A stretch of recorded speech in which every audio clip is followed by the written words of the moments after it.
Welcome to yet another day of the Interstitial Cystitis Association Walk for IC Awareness, Walk for IC Cure. Today, we're going to bust another IC myth. We're going to give you another IC Association fact, and we're going to do a challenge again today. So the IC myth for today is that interstitial cystitis is only a bladder condition. And this myth is so busted. So interstitial cystitis used to be thought of as only a bladder condition, right? And this mostly came from the fact that it was originally diagnosed and it was originally discovered when we thought that the only types of people that had these IC symptoms were people that actually had Hunner's lesions. We now know that that is about less than 10% of people with these interstitial cystitis symptoms. So while that is a very real condition and a very real subset of people with interstitial cystitis, 90% of people actually don't have perceptible lining issues of the bladder itself. So what the heck is actually still going on? Well, most of the research now shows that interstitial cystitis is more of a complex pelvic pain syndrome that affects the nervous system, that affects the pelvic floor, and that also affects the brain-bladder connection, meaning that the signals that your bladder is giving to your brain about how often you have to pee and how full your bladder is actually going a little bit awry because the nervous system and the pelvic floor is giving it mixed signals too.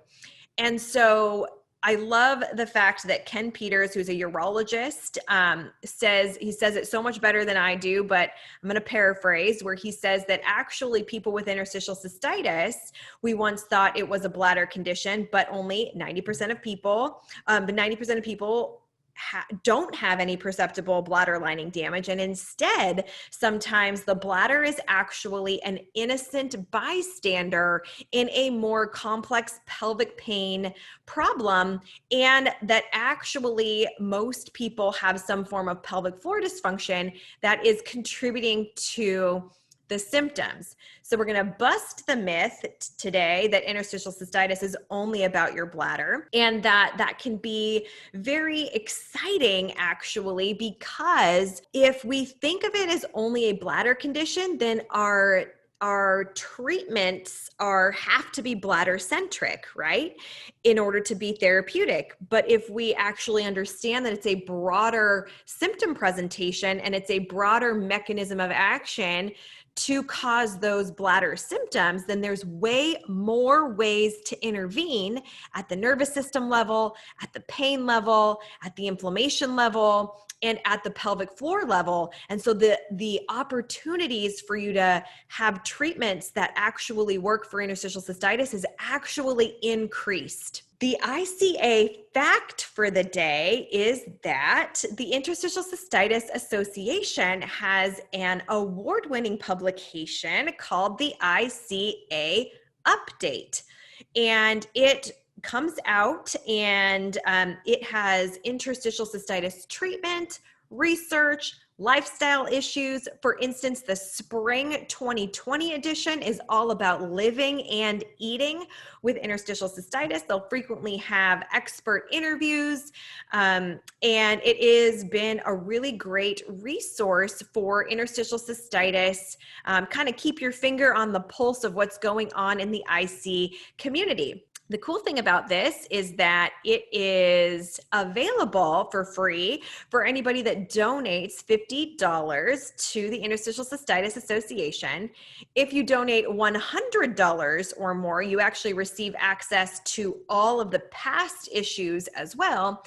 And if you donate $250, you actually receive an advanced copy electronically of the ICA update before anybody else gets it, before it's mailed out to anybody at that level. So it's a really great tool for you to be able to keep your finger on the pulse of what's going on in the IC world. And we hope that you will consider a donation to the Interstitial Cystitis Association, and in exchange, you can get access to the ICA update. If you are unable to donate at at this time, that is okay. Just make sure to join the free Facebook group that the Interstitial Cystitis Association hosts. It's a support group, and much of the same information that goes on in the ICA update, things on lifestyle changes, IC treatment resources research is sort of crowdsourced in that support group, and it is run by members of the Interstitial Cystitis Association. And so that's just another way to get that the ICA will support you, and you definitely don't have to donate in order to be a member of that group. So lastly, every day we have a challenge. You guys have been doing so awesome, posting the hashtags, #walk for IC 2020. We're really excited for you guys to be participating in these challenges. Today, the expert interview that we're going to do today is all based in mindfulness. We're going to actually interview a person that teaches mindfulness at my Pelvic Sanity clinic. We have a 10-minute mindfulness exercise for you to do.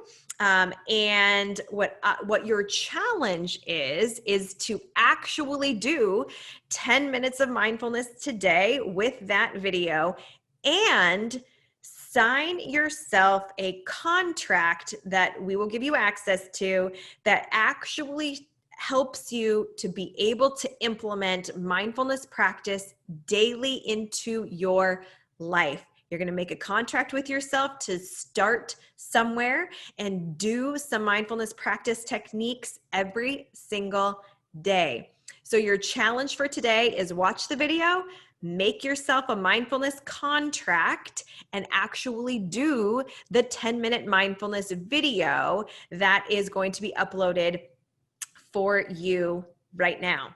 So again, when you do that, you need to use the hashtag #walk4IC2020. That's walk, the number 4, IC2020, so that you can be eligible to win some prizes if you complete this challenge.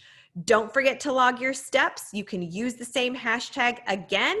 And I hope that you are still keeping on track with rallying your friends and family, with continuing to log your steps, and continuing to walk for IC awareness.